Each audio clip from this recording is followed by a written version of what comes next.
Jeremy Cook here for JCO Audio.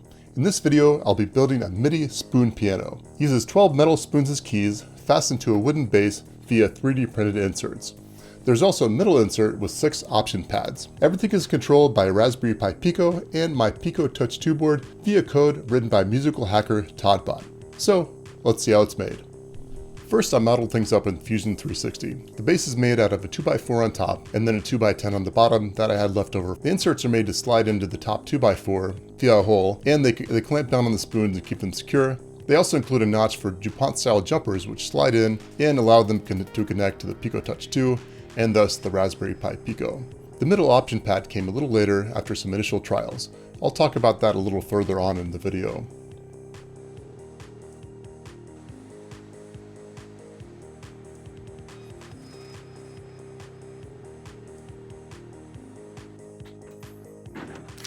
So there's the pattern. Probably should have used some masking tape on this so it turned out a little bit better, but it should be okay. If you're thinking of doing this yourself, you could certainly lay this out with a ruler and stuff, but as long as I'm going to do the letters on the laser cutter, I might as well do the points too. So go ahead and punch these out.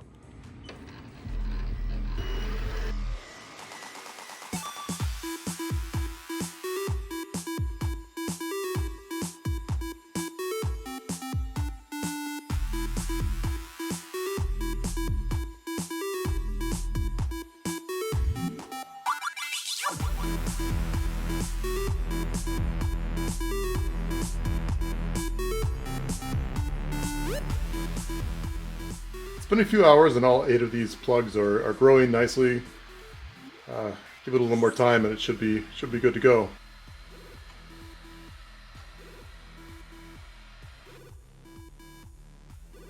Well, it appears my printer has decided to leave the tops off these. I guess you could use them for the black keys or something. On second thought, it looks like I had some sort of twist going on here. Looped it over in my filament. I think I might have done that when I unpackaged it, so that was probably my fault.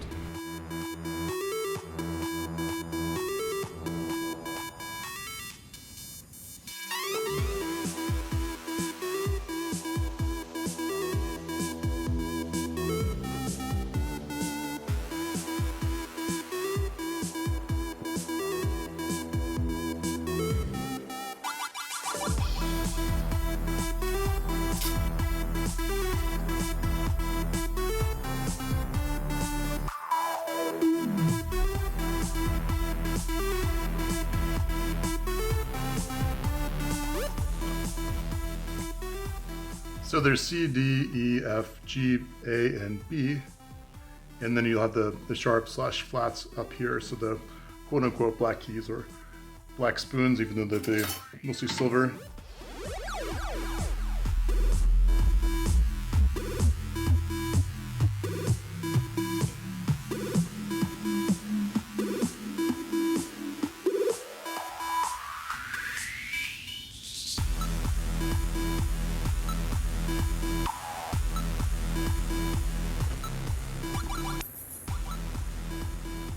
So I've got this hooked up. I did have to kind of bend some of the contacts down just a little bit to make sure they made good contact. Pretty much just put in the code that I had from the Pico Touch MIDI synth thing that ToddBot made.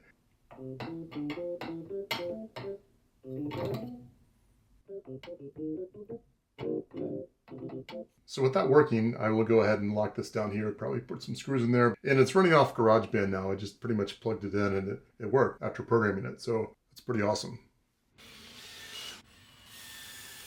So there it is, all done. Pretty happy with how this turned out. Sort of a simple, understated design, I think. Be able to plug it into the Pico board and then have it control GarageBand on my iPad. I guess I could have mounted it further to the left. Might have been a little easier. Just testing it here, you can see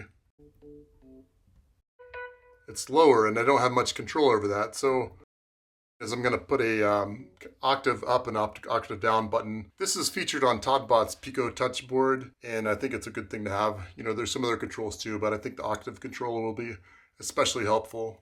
Easy enough to add. I'll just put a couple of holes here, put a couple of bolts, and then it'll be capacitive touch to there. So shouldn't be too hard to do.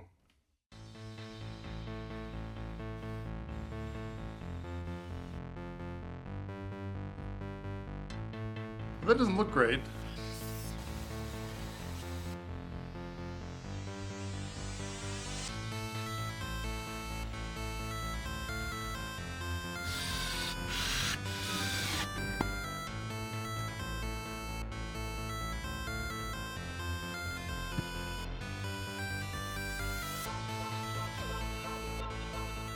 So magically there's a new hole in this and everything's been repaired. That was a bit of work, but it should be better now. And I made this little fixture here for the accessories. These bolts will screw through the nuts and then retain the wires through there. That'll give you 6 more capacitive inputs so you can make different changes and stuff. So basically it's just made as kind of a plug-in thing here. Shifted the E over to the left and the F over to the right. That way you could see things a little bit better.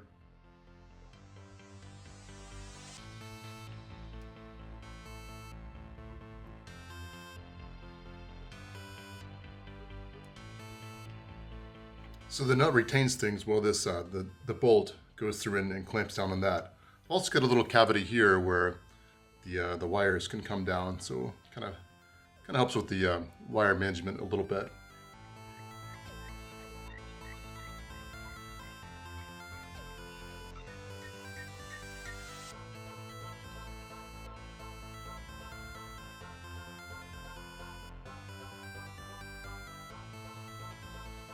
So if that's attached electrically, it should, in theory, I should be able to touch things and have it do a capacitive touch sense input. And it's a similar design to the other plugs, so it's just kind of a split design here, so should be able to push it in and have it retain itself.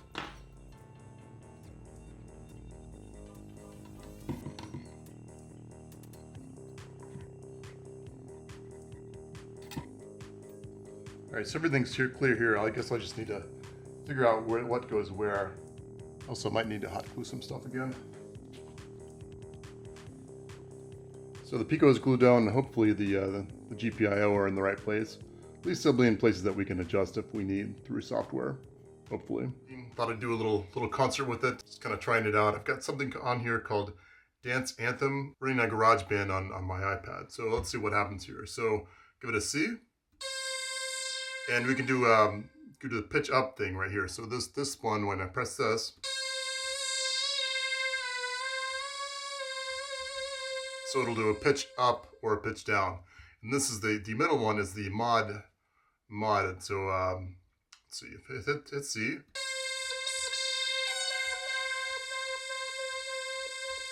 So that's kind of neat. And then I can adjust the octaves with these keys on the right. So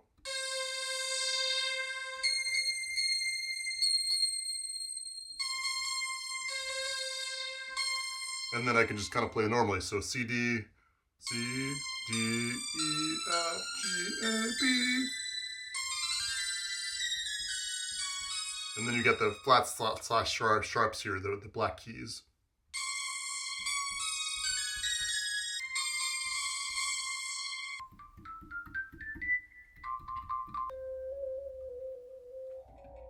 So my friend Ben, who you may or may not have seen in my guitar video, he's actually doing a little bit of demo on this for me. So big thanks for that. Sounds great. So what are you trying to do? Are you trying to commit it to muscle memory or something? No, I'm just, yes. Like whenever you learn a new instrument, you need to be able to commit like how to play it to muscle memory so you don't have to overthink it. And then just play the instrument. So how does this compare to like a keyboard or something? It's just awkward. I'm sure if I had enough time to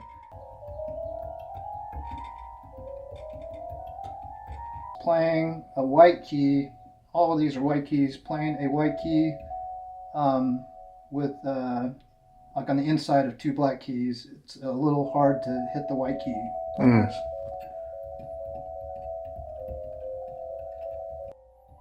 So how good of a piano player are you? I'm a hack. How good of a spoon player are you? I'm a hack. These are, I'm completing a circuit with my finger on the metal. Right, you're adding the capacitance from your body. So like if you were to touch it like this versus like this, that would be the difference. I guess I was thinking more in the terms of maybe it's a pressure, like a piezo pressure sensor or something. No, it's not a piezo or. You know, I had this discussion with my cousin the other day. Is it piezo or piezo? I don't know. You didn't know either. Yeah. You hit all three at the exact same time. It doesn't necessarily register. But if you stagger them out and play 1, 2, 3, they can play at the same time that way, correct? Yeah. Okay, it's good to know. So you do, but not, you couldn't do, well,